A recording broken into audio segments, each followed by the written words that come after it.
சாது சுந்தர் சிங் தேவனால் வல்லமையாக பயன்படுத்தப்பட்ட ஒரு அருமையான தேவ மனிதர். இவரை தெரியாத தேவ ஜனங்களோ கிறிஸ்தவர்களோ இருக்கவே முடியாது. ஏன்னா இவர் ஒரு முன்னோடின்னு சொல்லலாம். இவருடைய லைஃப்பில் ஏகப்பட்ட அற்புதமான சாட்சிகள் உண்டு. இவர் காடுகளிலும் குளிர் பிரதேசங்களிலும் வாழ்ந்த ஒரு மனிதர். எந்த ஒரு டெக்னாலஜி இல்லாத காலத்திலையும் தேவனுக்காக பல கிலோமீட்டர் நடந்தே தேவனுடைய சுவிசேஷத்தை அறிவித்தவர். புலிகள், கரடிகள், இப்படிப்பட்ட கொடூர விலங்குகள் கூட இவரை சேதப்படுத்தினது இல்லை என்று நீங்கள் சாட்சி கேட்டிருக்கலாம். மலைப்பாம்பு, இப்படிப்பட்ட பல சாட்சிகள். அவரை சேதப்படுத்தலை. பலமுறை தூதர்களை தரிசித்திருக்கிறாரு. விஷங்கள் அருந்தப்பட்டும் உயிர் அவருக்கு போகவில்லை. இப்படி சாட்சிகள் நிறைய கேள்விப்பட்டிருப்பீங்க. அப்படி ஆயிரக்கணக்கான சாட்சிகளில் இருந்து ஒரு 10 சாட்சிகள் நம்ம இருதயத்தை அனல் பறக்க வைக்கிற, நம்ம விசுவாசத்தை தட்டி எழுப்புகிற, இயேசு இன்னும் ஜீவனோடு இருக்கிறார் என்று தேசத்துக்கு சொல்லக்கூடிய ஒரு உண்மையான சம்பவம். ஏன்னா இவர் ஒரு பிறவி கிறிஸ்தவரே கிடையாது. இவர் பைபிளை எரித்தவர். இவர் தேவனுக்கு விரோதமாக செயல்பட்டவர். ஆனால் இவர் ரயில்வே ட்ராக்கில் தன்னுடைய தலையை வைத்து மறிக்கலான்னு சொல்லி இருக்கும் பொழுது அந்த விடிய கால 5 மணிக்கு இவருடைய 15வது வயதில் சீக்கிய மதத்தை சார்ந்த அந்த பஞ்சாபில் சேர்ந்த இந்த நபர் ரயில்வே ட்ராக்கில் ட்ரெயின் வரக்கூடிய சத்தத்தை கேட்டு கதவை திறக்கும் பொழுது பலமுறை வெறுத்த இயேசு பைபிளை கிழித்து எறிந்தாரே, அந்த இயேசு நாதர் இவருடைய அறையில் வெளிச்சமாக தோன்றினார். அந்த நேரத்தில் இவர் இயேசு ஏற்றுக்கொண்டார். அதனால் உபத்திரவப்பட்டு பல ஆண்டுகள் சித்திரவதையெல்லாம் அனுபவித்தார். பல நாட்களாக கல்லெறியுண்டார், விஷம் கொடுக்கப்பட்டது. இப்படி பல சாட்சிகள் இருக்கிறது. அதில் விலையேறப்பெற்ற ஒரு 10 சாட்சிகளை நாம் இன்றைக்கி பார்க்க போகிறோம். இந்த அற்புதமான அனுபவ சாட்சி உங்கள் இருதயத்தை கடைசி வரைக்கும் உங்களுக்கு ஊட்டச்சத்தாக, பலனாக உங்கள் விசுவாச வாழ்க்கைக்கு இருக்கும் என்பதில் எந்த சந்தேகமும் இல்லை. இன்றைக்கி நம்ம பார்க்க போகிறது மாமனிதர் தேவனுடைய வல்லமையினால் பயன்படுத்தப்பட்ட சாது சுந்தர் சிங். தேவன் தம்முடைய கரத்தில் எடுத்து இந்தியாவில் முதல்ல அற்புதமாக பயன்படுத்தி இயேசு ஜீவிக்கிறார் என்று பல ரீதியில் வெளிப்படுத்திய ஒரு தேவ மனிதர் தான் இந்த அற்புதமான தேவ மனிதர். இன்றைக்கி நம்ம பார்க்க போகிறோம். ஆண்டவருக்கே எல்லா துதிக்கான மகிமை உண்டாவதாக. நீங்கள் பார்த்து கொண்டிருக்கிறது காட்ஸ் பவர் டிவி. இந்த அருமையான சேனலில் அநேக சூப்பர் நேச்சுரல் என்கவுண்டர்ஸ், ஆவிக்குரிய அனுபவங்கள், எக்ஸ்பீரியன்ஸ், வசனம் பேஸ்டான, வசனம் சார்ந்த அநேக சாட்சிகளை நம்ம பார்க்க போகிறோம். தொடர்ந்து இணைந்திருங்க. வாங்க நம்ம சாட்சிக்குள்ளே போகலாம். முதலாவது அற்புதம், சாட்சி 1. ஒரு முறை இந்த தேவ மனிதர் சாது சுந்தர் சிங் ஆண்டுடைய சமூகத்தில் ஜெபித்து கொண்டு இருக்கிறார். He was meditating. அவர் தியானித்து கொண்டு இருக்கிறார். ஆண்டுடைய வார்த்தைகளை தியானித்து ஜெபிக்கும் பொழுது அவர் கண்களை அடைத்து இமயமலை சார்ந்த பகுதிகளில் ஒரு குறிப்பிட்ட இடங்களில் அவர் ஜெபித்து கொண்டு இருக்கிறார். அப்படி அந்த ஜெபிக்கிற இடங்களில் நிறைய காட்டு விலங்குகள் உண்டு. அப்படி ஒரு முறை அவர் ஜெபித்து கொண்டு கண்ணை திறக்கும் பொழுது அவருடைய கழுத்தினுடைய அருகாமையில், கழுத்தை கடிக்கிற லெவலில் ஒரு மோசமான ஒரு புலி நிற்கிறது. ஆனால் அதால் கழுத்தை கடிக்கவே முடியல. அது ஏதோ ஒரு நண்பனை கண்டது போல் இவரை கண்டுவிட்டு, அவரை மணந்து பார்த்துவிட்டு, அவருடைய கழுத்துக்கிட்ட வரைக்கும் வந்துட்டு அவரை கடிக்காமல் அப்படியே ஒதுங்கி போய்விட்டது. நாம் யோசித்திருக்கலாம், சாது சுந்தர் சிங் ஓடி இருக்கலாமே, தப்பித்திருக்கலாமே. தூரத்தில் இருந்து புலி வருதுன்னா கூட நம்ம தப்பிச்சிடலாம். கண்ணை திறக்கிறாரு, கழுத்துக்கிட்ட இருக்குது, இப்போ ஓடினாலும் கடிக்கும். ஆனால் இந்த தேவ மனிதனுக்கு பயமே இல்லை. ஏன்னா இவர் காடுகளில் இருக்கும் பொழுது மிருகத்தோடு ஒரு மிருகம் போலவே ஒரு வாழக்கூடிய தன்மையை கர்த்தர் கொடுத்துருந்துருக்காரு. ஆனால் இவர் தேவனுடைய மனிதன். ஆனால் எந்த விலங்கும் அவரை சேதப்படுத்தவே இல்லை. ஸோ இதே போல் இன்னும் நிறைய காரியங்கள் இருக்கிறது. முதலாவது காரியம், இந்த புலி கழுத்துக்கிட்ட நிற்குது. ஆனால் அந்த புலி ஏதோ ஒரு நண்பனை கண்டது போல், நல்ல கவனமாக பாருங்கள், ஒரு சிநேகிதனை கண்டது போல் அந்த அட்மாஸ்பியர், அந்த இடமே தெய்வ பிரசன்னத்தினால் நிரம்பி இருந்ததுனால அந்த புலியால் கடிக்க முடியல. எப்படி இந்த தானியலை தூக்கி சிங்கக்கபியில் போடும் பொழுது சிங்கங்களால் கடிக்க முடியல பார்த்தீங்களா? அதே அனுபவம், அதே தேவன் சாது சுந்தர் சிங்கோடு இருந்து அவரை காப்பாற்றியதை அவர் உணர்ந்தார்.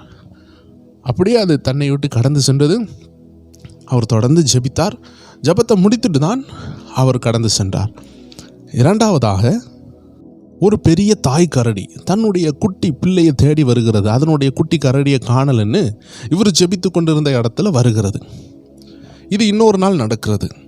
அப்படி அவர் அந்த இடத்துல இருக்கும் பொழுது அந்த தாய் கரடியை பார்த்து இந்த அருமையான சாது சுந்தர் சிங் ஐயா சொல்லுகிறார், அருமையான தோழனே, தோழியே, ஃப்ரெண்ட் அப்படின்னு சொல்லுகிறார். சிநேகிதியே, அது ஒரு தாய் கரடி தானே, பிள்ளையை தேடி வரக்கூடிய அந்த கரடியை பார்த்து சொல்லுகிறார். ஒரு ஃப்ரெண்டு மாதிரி பேசுகிறார்.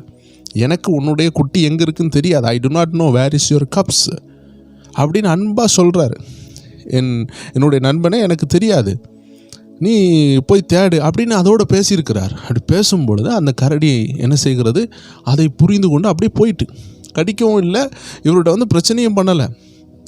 ஏன்னா ஒரு கரடி ஒரு நபரை பார்த்துச்சுன்னா நிறைய பேர் சொல்லுவாங்க, மூக்கையே உறிஞ்சி அது நம்மளுடைய மூளையவே வெளியே எடுத்துரும்னு சொல்லுவாங்க. மூக்கு வழியாக உறிஞ்சி எடுத்துருமா. அப்படிப்பட்ட மோசமான ஒரு விலங்கு தான் கரடி.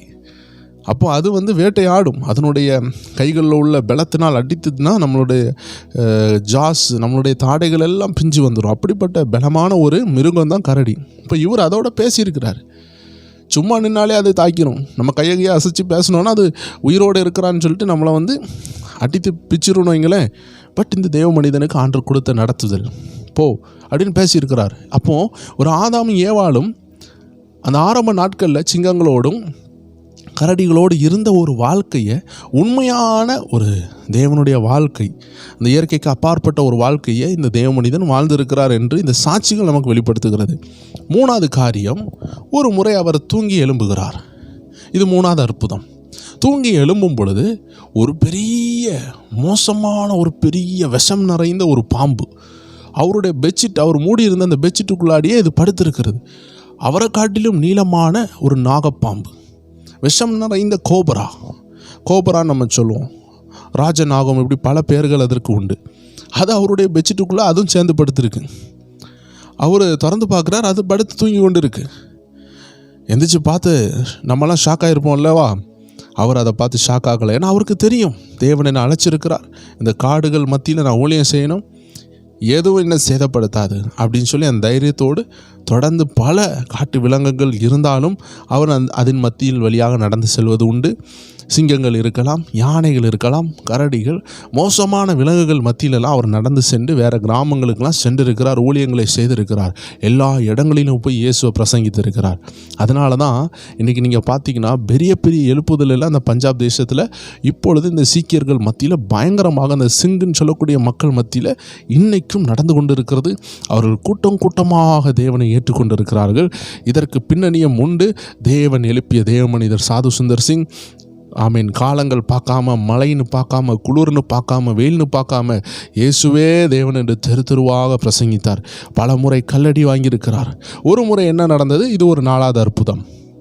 இவர் சுவிசேஷம் அறிவித்த காரணத்தினால் அந்த லாமான் சொல்லக்கூடிய ஒரு குறிப்பிட்ட மக்களுடைய தலைவன் இவரை தூக்கி ஒரு மோசமான இரும்பு மூடி கொண்ட ஒரு குகையில், அதாவது அதை சொல்லப்போனால் ஒரு கிணறுன்னு சொல்லணும், ஒரு ஆழமான இடத்துல இவரை தூக்கி போட்டுடுறாங்க.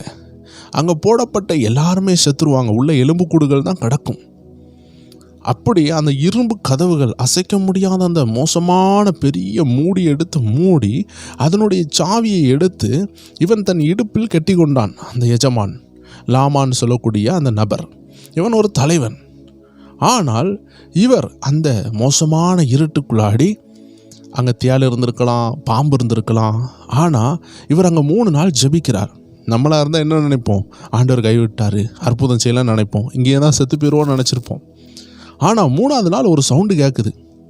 மேலே பார்த்தா அந்த மூடி திறக்குது. ஒரு கயர் கீழே அனுப்பப்படுகிறது. அந்த கயரை பிடிச்சி வெளியே வருகிறார்.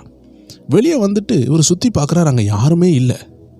அப்போ புரிஞ்சுக்கிட்டார், என்னை காப்பாற்றுறதுக்கு ஆண்டவர் தம்முடைய தூதனை அனுப்பிட்டார்னு புரிஞ்சுக்கிட்டு அவர் போய் சுவிசேஷம் அறிவிக்க தொடங்கிட்டார். அப்போ இந்த லாமாவுக்கு செய்தி போகுது, இந்த லாமான்னு சொல்லக்கூடிய தலைவனுக்கு. இப்படி அவர் செய்தி பிரசங்கம் பண்ணிட்டுருக்காருன்னு செய்தி வந்த உடனே அவர் பார்க்குறாரு, அந்த சாவி அவருடைய இடுப்பில் தான் இருக்குது. இதை கண்ட உடனே அவனுக்கு பெரிய அதிர்ச்சி. ஓஹோ, அப்போ சாது சுந்தர் சிங் அறிவிக்கிற கடவுள் உண்மையான கடவுள் என்று ஆச்சரியப்படத்தக்கதாக தேவன் அற்புதங்களை செய்தார், தூதனை அனுப்பினார். இவ்வாறாக தேவன் பல அற்புதங்களை அவருடைய வாழ்க்கையில் செய்து அவரை காப்பாற்றி கொண்டே இருந்தார். காரணம் ஒன்றே ஒன்று, அவர் சுவிசேஷம் அறிவிக்க வேண்டும், வலது கைக்கும் இடது கைக்கும் வித்தியாசம் தெரியாத ஏராளமான இந்தியர்கள் ரட்சிக்கப்படணும் என்று தேவன் பயன்படுத்தினார். இப்படி அவர் பலமுறை சுவிசேஷம் அறிவிக்கும் பொழுது பலரால் உபத்திரவப்பட்டிருக்கிறார். ஒரு முறை என்ன செய்து விட்டார்கள், இவர் சுவிசேஷம் அறிவிக்கிறதை பார்த்து இவரை பிடித்து அந்த திபெத்துன்னு சொல்லக்கூடிய இடத்துல அந்த மோசமான ஒரு ப்ரூட்டல் எக்ஸிக்யூஷன் சொல்லுவாங்க, மோசமான கொலை தண்டனை. அந்த தண்டனையை கொடுக்குறாங்க. அந்த தண்டனை என்ன தெரியுமா? உயிரோடு இருக்கிற ஒரு மோசமான யாக்குன்னு சொல்லக்கூடிய ஒரு காட்டு எருமை வகையை சேர்ந்த ஒரு பெரிய மாடு, அதனுடைய தோலை எடுத்துகிட்டு வந்து, பச்சையான தோலை எடுத்துகிட்டு வந்து இவரை கெட்டுக்கிறாங்க. இவரை கட்டி கடும் வெயிலில் என்ன செய்வாங்க, மேலே கட்டி விட்டுருவாங்க. தூக்கு போடுறது வேறு, தூக்கு போட்டால் உடனே உயிர் போயிடும். ஆனால் இந்த எருதுன்னு சொல்லக்கூடிய யாக்குன்னு சொல்லக்கூடிய அந்த மோசமான காட்டு விலங்காகிய இந்த காட்டு மாடனுடைய தோலை எடுத்து இவரை சுற்றிலும் கெட்டி கயறுகளால் நெருக்கி இவரை தொங்க போட்டுருவாங்க. இப்படிப்பட்ட பனிஷ்மெண்ட்டில் என்ன நடக்கும்னா, இப்படி தொங்கி கொண்டு இருக்கிறவங்களை கை கால் எல்லாம் கட்டப்பட்டதுனால கழுகுகள் வந்து உயிரோட கொத்தி தின்னுமா, கண்களை பிடுங்கும். ஏன்னா கழுகை விரட்டுறதுக்கு கை இருக்காது, ஏன்னா கையெல்லாம் கெட்டப்பட்டிருக்கும், கால் கெட்டப்பட்டிருக்கும், கயரில் தொங்கி கொண்டு இருப்பாங்க, தலை மட்டும் வெளியே இருக்கும். அப்போ கழுத்தில் இருந்து கால் வரைக்கும் இருக்க கட்டியிருப்பாங்க. அதுவே இருக்க கட்டியிருக்கும் பொழுது வெயில் அடிக்க அடிக்க சதை போன்று இருந்த அந்த காட்டு எருமை காட்டு மாடனுடைய தோல் ஒரு கொட்டினுடைய தோலை போல் இருக்க தொடங்கும். நீங்கள் பார்த்துருப்பீங்க, இந்த பேண்டு ட்ரம்முன்னு சொல்லுவாங்க, அதனுடைய தோல் எல்லாம் அந்த மாட்டு தோலில் தான் சேராங்க. அது எவ்வளோ ஸ்ட்ராங்காக இருக்குது பார்த்தீங்களா? அதே போல் இருக தொடங்கும். அது இருக இருக்க உள்ளே இருக்க மனுஷனுடைய எலும்புகள் எல்லாம் ஒரு மலை பாம்பு ஒரு தடவை முழுங்கி சுற்றின எலும்பெல்லாம் உடையும் பார்த்தீங்களா? அதே போல் நொறுங்குமா. இதுக்கு மத்தியில் உயிரோடு தொங்கும் பொழுது பெரிய பெரிய வல்ச்சர்னு சொல்லக்கூடிய மோசமான பறவைகள் போல இருக்கக்கூடிய அந்த கழுகுகள் வந்து கண்ணை கொத்தி காதை கொத்தி தொண்டையெல்லாம் கிழித்து அப்படியே மண்டையை வந்து எலும்பு கூட மாற்றிருமா. ஆனால் இவரையும் அப்படி தொங்க போடும் பொழுது தேவன் ஒரு அற்புதத்தை செய்தார். வெயில் அடித்து அடித்து இறுக வேண்டிய அந்த தோல், அந்த மாடனுடைய தோல் வெயில் அடிக்க அடிக்க லெகுவாக மாறத் தொடங்கி இருக்கிறது, ஒரு மெழுக போல உருக தொடங்கி இருக்கிறது. இவர் அந்த கெட்டிலிருந்து இலகி கீழே வந்துடுறாரு. வெளியே வந்து திரும்பிய சுவிசேஷம் அறிவிக்கிறார். எல்லாருக்கும் ஆச்சரியம், இவனை கொல்லைய முடியாது போல இருக்குன்னு என்று ஆச்சரியப்பட்டார்கள். ஸோ தேவச்சனமே, இவ்வாறாக தேவன் பயங்கரமான அற்புதங்களை செய்து இந்த தேவ மனிதனை வழி நடத்தினார். இது எல்லாமே வெளி மக்களினால் வந்த உபத்திரவம். ஆனால் இவருக்கு நெருங்கிய இவருடைய சகோதரன் என்று அழைக்கப்படுகிற ஒருவன் இவருடைய ஊழியத்தை கண்டு, அவருடைய சொந்த சகோதரன் என்ன செய்கிறார்னா, இவருக்கு சாப்பாடு கொடுக்கறதுக்காக அழைக்கிறார். இவரும் ஊழிய பாதையில் சாப்பிட்றதுக்காக அங்கே போகிறார். சரி, நம்ம குடும்பத்திலே ரட்சி போராட்டமேன்னு நினைப்பாங்கல்ல, அந்த மாதிரி ஒரு சாப்பாடை கொடுக்கும் பொழுது இவர் போய் சாப்பிட்றார். அப்படி சாப்பிட்டு கொண்டு இருக்கும் பொழுது இவருக்கு வந்து கிறக்கம் வருகிறது. ரொம்ப மோசமாக அவருக்கு வந்து பாய்சன்டு ஆக்கிட்டாங்க. அது பாய்சன் பண்ணிட்டாங்க, சாப்பாடை விஷம் வைத்துட்டாங்க. அந்த விஷம் அவருக்குள்ளே போகுது. அவர் துடிக்க தொடங்குறாரு. அவர் போய் படுக்கிறாரு. நைட்டெல்லாம் துடித்து கொண்டே படுக்கிறாரு. ஆனால் உயிர் போகவே இல்லை. அன்னைக்கு தீர்மானித்தார், என் உயிர் போனாலும் சரி, நான் உயிரோடு இருந்தாலும் சரி, நான் செய்ய போகிறது ஒன்றே ஒன்று, என் ஆண்டவருடைய ஊழியத்தை செய்வேன்னு சொல்லி ஆண்டவர் அவர் மேலே ஒரு பெரிய திட்டம் வைத்திருக்கிறார்னு உணர்ந்து அந்த விஷம் வைத்து அந்த சகோதரனையும் மன்னித்துட்டு தொடர்ந்து ஊழியத்துக்கு எழும்பி போனார். இதுதாங்க 6வது அற்புதம். ஆண்டவர் 6வது அற்புதத்தில் விஷம் உள்ளே போன பிறகு கூட அவரோட உயிரை திரும்பி கொடுத்தார். 7வதாக இவர் அந்த இமய மலையில் உயரமான ஒரு இடத்துல அப்படியே நடந்து போகும் பொழுது அங்கே மகாரிஷின்னு சொல்லக்கூடிய கைலாஸ் மகாரிஷின்னு ஒரு மனிதரை காணுகிறார். இதை நிறைய பேர் நம்ப மாட்டாங்க. ஆனால் இது அவர் கண்ட ஒரு ஆவிக்குரிய தரிசனம், உண்மையாகவே நடந்த ஒரு விஷயம். ஆண்டவர் அவருடைய கண்களை திறந்து அங்கே 300 ஆண்டுகளாக ஒரு மனிதர் உட்கார்ந்து ஜெபித்து கொண்டு இருக்கிறார். அந்த குளிர் இடத்துல ஹெர்மிட்டுன்னு சொல்லுவாங்க, அதாவது துறவின்னு சொல்லுவாங்க பார்த்தீங்களா, அந்த ரூபத்தில் ஒரு நபர் உட்கார்ந்துருக்கிறார். ஆரம்பத்தில் அது ஒரு கரடின்னு நினச்சிருக்கிறார். ஏன்னா உடம்பெல்லாம் முடி வளர்ந்து ஒரு நபர் அந்த குளிர் பிரதேசத்தில் உட்காந்து சோத்திரம் பண்ணி கொண்டு இருக்கிறார். அங்கே உள்ளே போன பிறகு தான் சாது சுந்தர சிங்கை அவர் கூப்பிடுகிறார். மகாரிஷி வந்து எல்லாருடைய கண்களுக்கு அவர் தெரிய மாட்டார். ஏன்னா அந்த நபர் வந்து மரிக்கும் பொழுது ஆண்டவர் சொல்லியிருக்கிறார், உன் ஆவி இங்கே இருக்கட்டும், நீ இங்கே இருந்து இந்தியாவுக்காக ஜெபி, எல்லா சபைக்காக ஜெபின்னு அந்த மனுஷனுடைய ஆவியை அந்த இடத்துல வைத்திருக்கிறார். இது ஆண்டவர் சாது சுந்தர் சிங்கனுடைய கண்கள் திறக்கும் பொழுது இதை அவர் காண்கிறார். அங்கே அவர் 300 ஆண்டுகளாக கிட்டத்தட்ட ஜெபித்து கொண்டே இருக்கிறார். அப்போ இப்படிப்பட்ட ஒரு மகிமையான ஒரு தரிசனம். ஏன்னா ஆவிக்குரிய மண்டலங்கள், ரிலம்ஸ், டைமென்ஷன்ஸ், இதை குறித்து நிறைய ரகசியங்கள் இருக்கிறது. அநேக ஆவிக்குரிய முதிர்ந்த ஊழியர்களுக்கு ஆண்டவர் கற்றுக் கொடுத்து சொன்ன விஷயங்களை தான் நம்ம இப்போ கேட்டுக்கொண்டு இருக்கிறோம். இதெல்லாம் அற்புதமான விஷயம் அல்லவா? ஆண்டவர் காட்டி கொடுக்கிறார். இப்படிலாம் ஆண்டவர் செய்கிறார். ஆண்டவர் பல காரியங்களை செய்கிறார். வேதத்தில் எலியா சொல்லும் பொழுது, நான் ஒருவன் மாத்திரம்தான் இருக்கிறேன் ஆண்டவன் சொல்லும் பொழுது, ஆண்டவர் சொல்லுகிறார், பாகாலுக்கு முன்னாடி வணங்காத 7000 பேரை வைத்திருக்கிறேன்னு சொன்னார். ஆனால் எலியா சொன்னது நான் ஒருவன் மாத்திரம்னு சொன்னார். இதே போல் நம்ம நினைப்போம், நம்ம தேசத்துக்கு ஜெபிக்கிறதுக்கு யாருமே இல்லைன்னு நினைக்கும் பொழுது ஆண்டவர் பல இடங்களில் பல விஷயங்களை செஞ்சு கொண்டு இருக்கிறார். எப்படி எசேக்கியேலுக்கு தரிசனங்களை காட்டி கொடுத்தாரோ அதே போல் இந்த அருமையான தேவ மனிதர் சாரத சுந்தர் சிங்க்கும் ஆவிக்குரிய கண்களை திறந்து இந்த அருமையான மகாரிஷின்னு சொல்லக்கூடிய ஒரு தேவ மனிதனை காட்டி கொடுத்தார். 8வதாக இவர் ஒரு நதிக்கிட்ட நிற்கிறார். இமயமலையிலேருந்து அப்படி வாராரு. கீழே வரும்பொழுது ஒரு பெரிய நதி ஓடுது.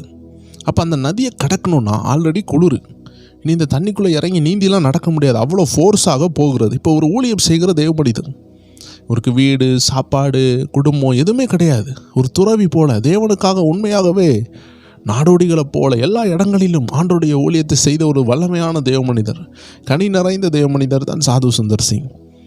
ஸோ உண்மையாகவே 100% பண ஆசை இல்லாமல், உலக இன்பங்களுக்கு இடம் கொடுக்காமல், பெருமைக்கு இடம் கொடுக்காமல் உண்மையாகவே வாழ்ந்த ஒரு தெய்வ மனிதர்.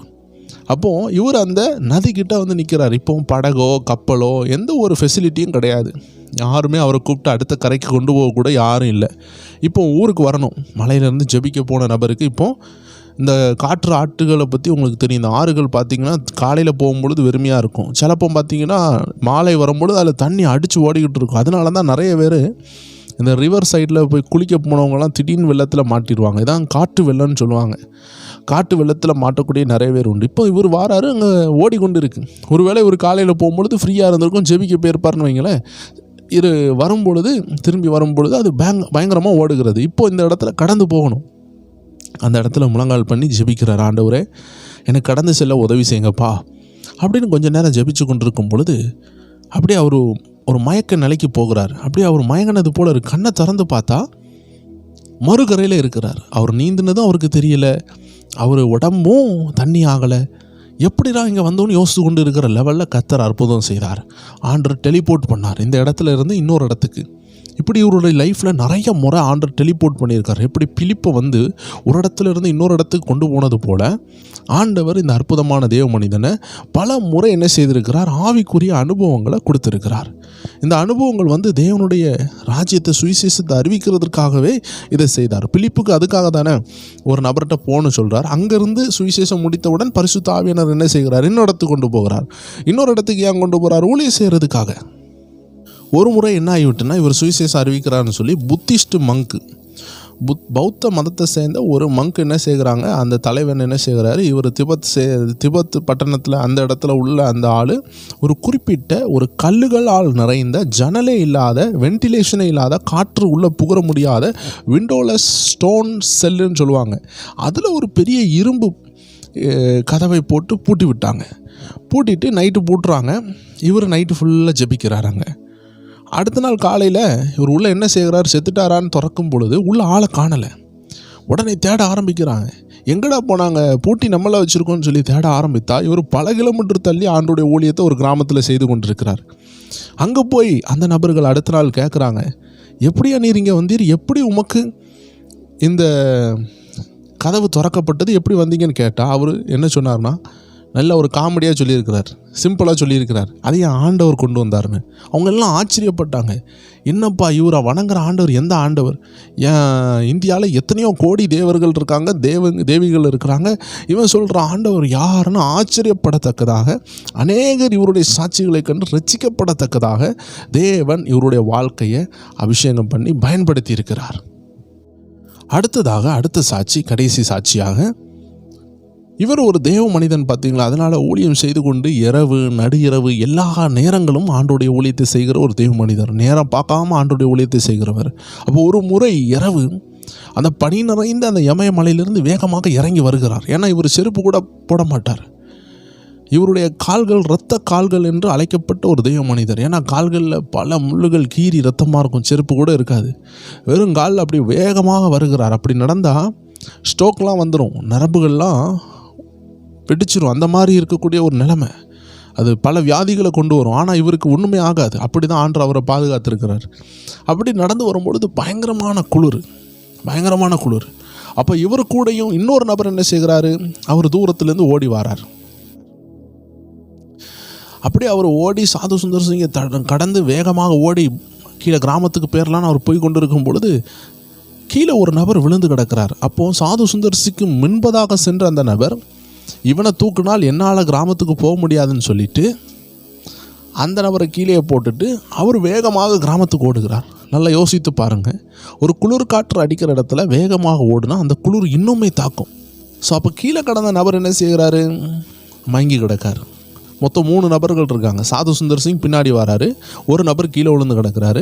சாது சுந்தர் சிங்கை தாண்டி போன நபர் வந்து கீழே கிடக்கிற நபரை நான் தூக்குனா கிராமத்துக்கு போக முடியாது, என் உயிரை காப்பாற்ற முடியாதுன்னு சொல்லிட்டு அவர் விட்டுட்டு போயிட்டார். ஆனால் நபர் வந்து வேகமாக ஓடி போகிறார். அப்போ இன்னும் குளிர் காற்று அவருக்கு வேகமாகவே இருக்கும். ஆனால் சாது சுந்தர் சிங் மெதுவாக வருகிறார். கீழே விழுந்த நபர் என்ன செய்கிறாரு, சாது சுந்தர் சிங் தோளில் தூக்கி வைக்கிறார். தோளில் தூக்கி வச்சதோடு அந்த சுமையோடு நடக்கிறார். ஆனால் நம்ம நினைப்போம், புத்திமான் யார், வேகமாக தன் உயிரை காப்பாற்றுறதுக்கு ஓடிப்போன நபர் தான் புத்திமான் நம்ம நினைப்போம். ஆனால் சாது சுந்தர் சிங் என்ன செஞ்சார், இந்த மனிதனை தோளில் தூக்கி வச்சு ஸ்லோவாக நடக்கிறார். கொஞ்சம் தள்ளி வரும்பொழுது அவர் காலில் ஏதோ தட்டுப்பட்டிருக்கு. என்னடா தட்டுப்பட்டிருக்குன்னு மலை கீழே வரும்பொழுது பார்த்தா ஒரு மனிதன் உறைந்து போய் கிடக்கிறான். யாருன்னு பார்த்தா சாது சுந்தர் சிங்கை ஓவர் கிராஸ் பண்ணி சைடு அடித்து போன முன்பதாக முந்தி சென்ற ஒரு நபர் தான். அவன் குளிர்கட்டியாக பனிக்கட்டியாக மாறி கிடக்கிறான். ஏன்னா அவன் ஆல்ரெடி ஓடி வரான், அவன் உடம்புல சூடு குறைஞ்சிட்டு, அதனால அவன் மயங்கி கீழே விழுந்து பனிக்கட்டியாக மாறிட்டான். ஆனால் சாது சுந்தர் சிங் மேலே ஒரு நபர் ஏற்றினார் பார்த்தீங்களா, அந்த நபர் ஏறினதுனால வெயிட்டு கூடுனதுனால இவருடைய உடம்புக்குள்ளாடி விசர்ப்பு உண்டாக ஆரம்பித்தது. ஏன்னா ஒரு ஆளை தூக்கும் பொழுது வெயிட்டால் இருக்கும், அப்படி வேகமாக நடக்கும் பொழுது அந்த ஆளையும் சுமந்து நடந்ததுனால உடம்பெல்லாம் ஹீட் ஆனதுனால இவருக்கு ஒன்றுமே ஆகலை. கீழே பார்த்தா ஒருத்தன் செத்து கிடக்கிறான். அப்போ இவர் என்ன செய்கிறாரு, மேலே உள்ள நபரை தோளில் இருந்து இறக்கி விடலான்னு சொல்லி இறக்க பார்க்குறாரு. தோளுக்கு மேலே நபரே இல்லை, யாருமே இல்லை. ஆச்சரியப்பட்டு போனார், யாருப்பா இது என் மேலே ஏறி உட்கார்ந்துருந்தா? அப்போ தான் அவர் புரிந்து கொண்டார், தன் ஜீவனை ரட்சிக்க விரும்புகிறவன் அதை இழந்து போவான், தன் ஜீவனை அவருக்காக கொடுக்க விரும்புகிறவன் அதை பெற்றுக்கொள்வான் வேதம் சொல்லுகிறது. அப்போது வேகமாக ஓடி வந்தவன் ஒரு உதவி செய்யாமல் ஓடினதுனால தன் ஜீவனை இழந்து போனான். ஏன்னா குளிர் காற்று வேகமாக அடித்தது. தோளுக்கு மேலே ஒரு சுமை இருந்திருந்தால் அவனுக்கு கொஞ்சம் வெக்கையாக இருந்திருக்கும், அவன் கொஞ்சம் என்ன செஞ்சுருப்பான், அந்த குளிரை தாங்கியிருப்பான். அவன் தன்னை காத்துக்கொள்ளணும்னு ஓடினதுனால அவன் ஜீவனை இழந்து போனான்.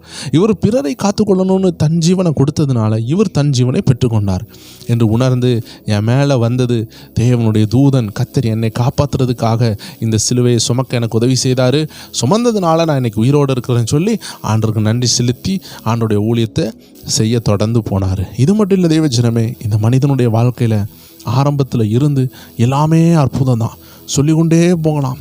எத்தனையோ முறை பாதுகாக்கப்பட்டிருக்கிறார், எத்தனையோ விலங்குகள்கிட்ட பாதுகாக்கப்பட்டிருக்கிறார், எத்தனையோ முறை கல்லெறிந்தார்கள், செத்துட்டாங்க நினச்சிட்டு அவரை போட்டுட்டு போயிடுவாங்க. ஆனால் கல்லடைஞ்சு ரத்தம்லாம் வடிந்து அவர் கீழே கிடக்கும் பொழுது செத்துட்டாருன்னு விட்டுட்டு போகும்பொழுது அவர் எழும்பி திரும்பியும் பலனடைந்து ஊழியம் செய்ய போயிடுவார்.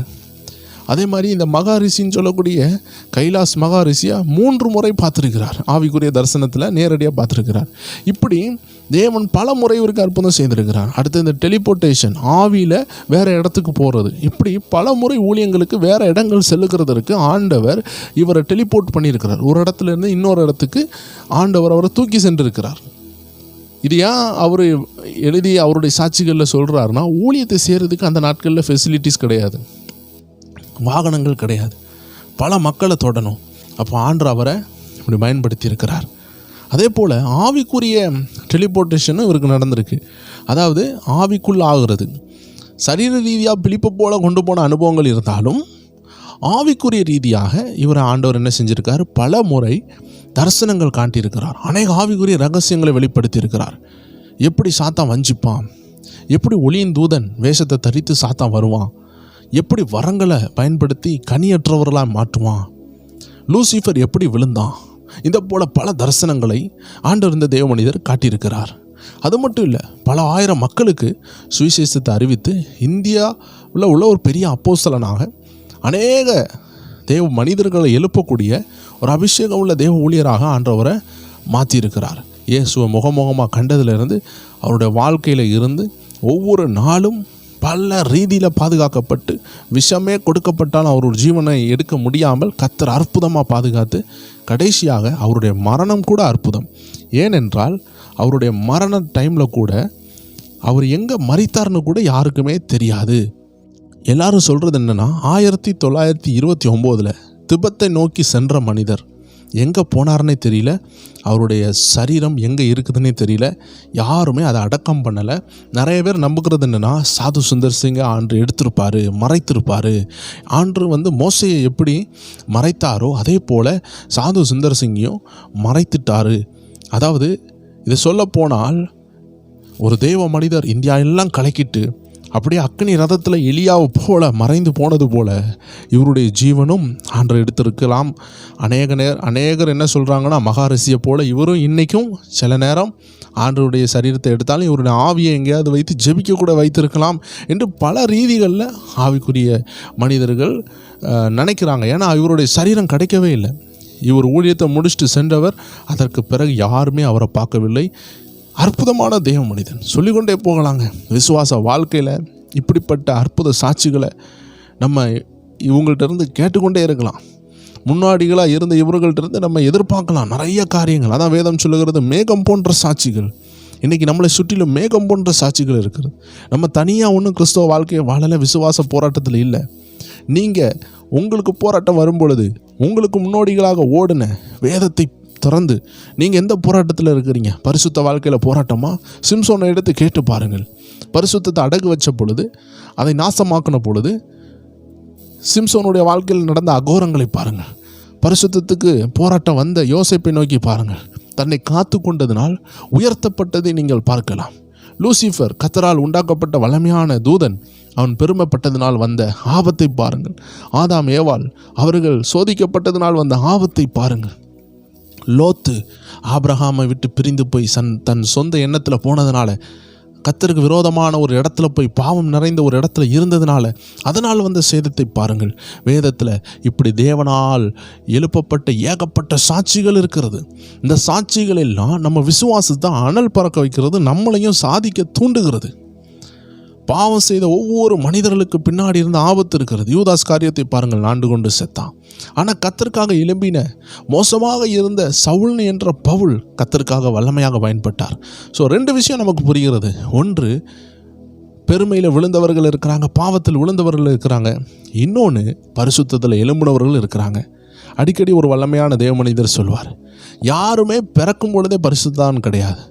இன்றைக்கி அக்னி குதிரையில் வானத்துக்கு எடுத்துக்கொள்ளப்பட்ட வல்லமையான தேவ மனிதனாக வாழ்ந்த எலியாவாக இருந்தாலும் சரி, மரணத்தே காணாமல் தேவன் கொண்டு போன ஏனோக்காக இருந்தாலும் சரி, எப்பேற்பட்ட தேவனால் வல்லமையாக பயன்படுத்தப்பட்ட மக்களாக இருந்தாலும் சரி, மோசையாக இருந்தாலும் சரி, யோசேப்பாக இருந்தாலும் சரி, ஆபிரகாமாக இருந்தாலும் சரி, எல்லாருமே பிறக்கும் பொழுது பாவம் உள்ள மனுஷனாக தான் பிறந்தாங்க.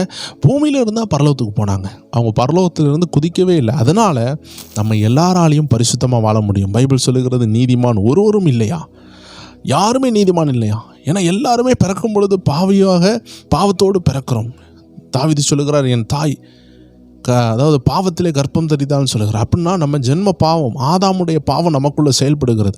அப்போ இந்த பாவம் இயேசுவின் இரத்தத்தினால் கழுவப்படும் பொழுது நம்ம திரும்பியும் ஆண்டருக்காக பயன்பட முடிகிறது. நம்மளாலையும் ஒரு சரித்திரத்தை விட்டு செல்ல நமக்கும் முடியும். இந்த அருமையான பதிவை கேட்ட ஒவ்வொரு பேரையும் ஆண்டவர் இப்படியே பயன்படுத்துவாராக. நீங்களும் ஒரு சரித்திரம் படைக்கணும்னு ஆண்டவருக்கு ஒரு ஆசை இருக்கிறது. ஒரு நாள் ஒரு தேவ மனிதன் ஃப்ளைட்டில் போய் கொண்டிருக்கும் பொழுது ஆண்டவர் கேட்டார், நீ ஒரு எசேக்கியேல், நீ இந்த எலும்புகள் எல்லாம் பார்த்து தீர்க்க தரிசனம் உரைக்கணும், உன்னை கொண்டு பல ஆயிரம் மக்களை நான் தொடுவேன்னு சொல்லியிருக்கிறார். அவர் ஆச்சரியப்பட்டு போனார். நானும் ஆண்டவரே, என்ன கொண்டு ஆண்டவரேன்னு அவர் யோசிக்கும் பொழுது, அவர் ஒரு பெரிய பணக்காரராக அமெரிக்கா தேசத்தில் போய் வாழணும்னு நினைத்த ஒரு மனிதர். ஆனால் அவரை கொண்டு கர்த்தர் கிட்டத்தட்ட 10,000த்துக்கு மேலான ஊழியர்கள் எழும்பவும், பல ஆயிரக்கணக்கான லட்சக்கணக்கான விசுவாசிகளை கர்த்தர் கொண்டு வரவும் ஒரு பெரிய ஊழியராக மாற்றினார். ஸோ ஒருவேளை இதை கேட்டுக்கொண்டு இருக்கிற நீங்கள் நீங்கள் பிஸ்னஸ் செய்து ஊழியம் செய்யலாம், இல்லை உங்களுக்கு ஊழிய அழைப்பே இருக்கலாம். கர்த்தர் ஏதோ ஒரு திட்டத்தோடு தான் இந்த அருமையான பதிவை உங்களுக்கு கொண்டு வருகிறார். இது உங்கள் ஆவியை பலப்படுத்தியிருக்கும், உங்கள் உள்ளான மனுஷனை பலப்படுத்தியிருக்கும் என்பதில் எந்த சந்தேகமும் இல்லை. இந்த பதிவு உங்களுக்கு ஆசீர்வாதமாக இருந்தால் அநேகருக்கு பகிருங்க, அநேக ஆத்துமாக்களுக்கு பயன்படட்டும். மீண்டும் நம்ம காட்ஸ் பவர் டிவி மூலமாக நல்ல நல்ல சாட்சிகளை நீங்கள் பெற்றுக்கொள்ள நம்ம சேனலோடு இணைந்திருங்க, சப்ஸ்கிரைப் பண்ணிக்கோங்க, அநேகருக்கு ஷேர் பண்ணுங்கள். கர்த்தர் உங்களை ஆசீர்வதிப்பாராக. மீண்டும் வேறு நிகழ்ச்சியில் சந்திக்கலாம். God bless you.